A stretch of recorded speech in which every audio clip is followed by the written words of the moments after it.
Welcome again guys to my YouTube channel. Today we are going to focus on painting and mixed media.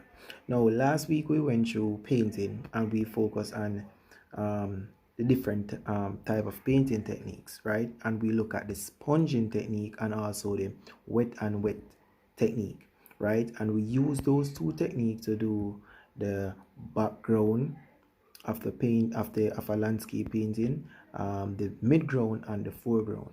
Now this week we're going to look at the mixed media aspect of it, right? And this is where we are going to add additional material to our painting, and this is how you do it. Please stay tuned. Alright guys, we are back, and for this one we are going to need our material that we are going to add to our artwork, to our painting, right? And in order to add those material, we're going to need our glue. Today I am using Pattex Ponal glue, right? And I have a small stencil knife here that I'm also be using. I have my scissors for cutting, right? And I have a little mixing palette for my glue, right? Because I don't want to be using it straight from the container like that. All right, so here we go.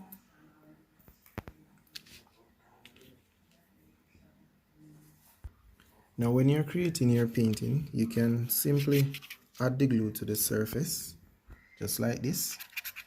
All right, you can use a small instrument to just spread the glue all over the surface where you're going to add your material that you will be using.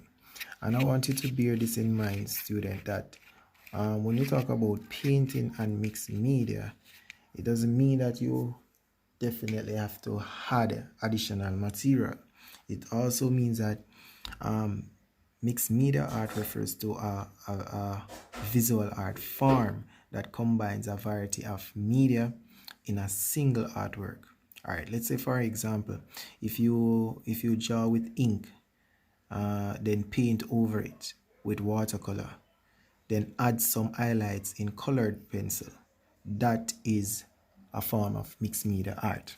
Right? In this case, I am just adding additional material to give my landscape painting a texture effect where you can not just look at it and see the texture, but you can also touch it, right, and feel the texture of the artwork.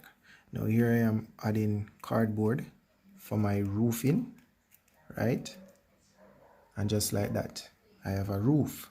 Now I'm going to add these matchstick for the board to go around the house, just like this, right? Stay tuned, you'll see the finished product. All right, so here is how far I reach with my mixed media painting. Now I have the roof down and I am putting on the I'm